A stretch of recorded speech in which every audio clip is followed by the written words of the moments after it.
The best alluvial trainers understand affinity matchups. I've been working with my pal Mozart, and I think we've got it figured out. Today we're going to go over a formula we came up with and how it applies to water affinities. Hi, my name is Nijafe. I'm a time traveler, and I've been to Illuvium. I'm here to prepare all of you for this magical world.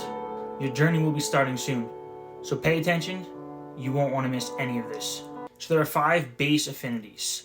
Each of these are strong to 2 other affinities and weak to the other 2 affinities. As you can see here, they're water, earth, fire, nature, and air. This graphic shows you how the base affinities interact with each other. Looks complicated, right? Well, this is just the beginning. Each of these affinities can be combined with another affinity, making a total of 20. And making a chart for that gets a little more complicated, but I think I've done it. This chart shows the 6 water affinities and how they match up against all the others.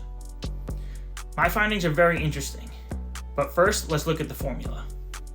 In this formula, affinities are broken down to their base form, and 1 point is awarded for each advantage it has over another affinity. So this chart is going to go over the 6 water affinities and how they match up to all other affinities. In this formula, each affinity is broken down to its base affinities, and 1 point is awarded for each advantage a base affinity has over another base affinity. This might be easier if I show you an example. So we're looking at poison and how it has an advantage over steam. So we're looking at poison here versus steam. Poison is nature and water. Steam is fire and water. And then we'll put it down here as well. Okay, let me change to a different color here. Okay. So using this chart right here,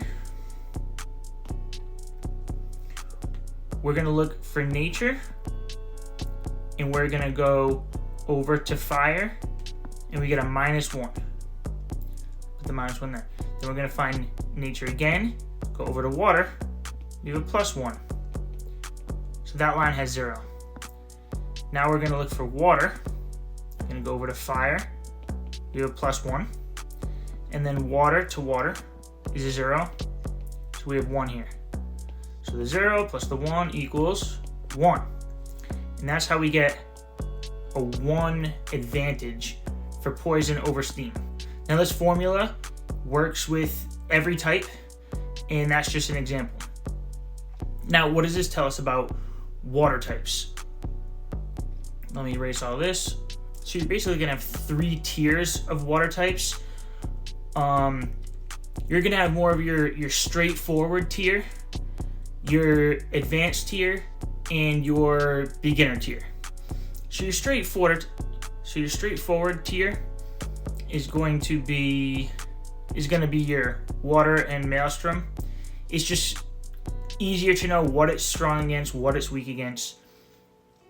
Now, for the next 2 tiers, let's look at poison and steam. This is going to be better for beginner players because you can see that there's less room for error. So there's nothing that it completely is dominated by, and there's also nothing that it's overpowered against. So if you're not too sure what's going on when you enter a battle, there's going to be less room for error with these 2 affinities. Now, if you're looking for more advanced affinities, you're going to be looking at the frost and mud. And why is this? So, for example, if you don't know what you're doing and you come up against a tempest, and you put your mud in front of it, you're going to be completely dominated. But on the other hand, if you see an inferno and you have a mud, and you know these affinities well, you know to put your mud in front of that Inferno to have the best advantage. I do plan on posting videos about the other 4 affinity types and another one wrapping everything up and putting it together. Please help me reach other alluvial trainers by liking and sharing this video. Please consider subscribing. And also in the comments down below, let me know if I made any mistakes. Does this look right to you? Does it look wrong? These are my personal findings, and so far it's been working out well for me. All right, see you in the next one.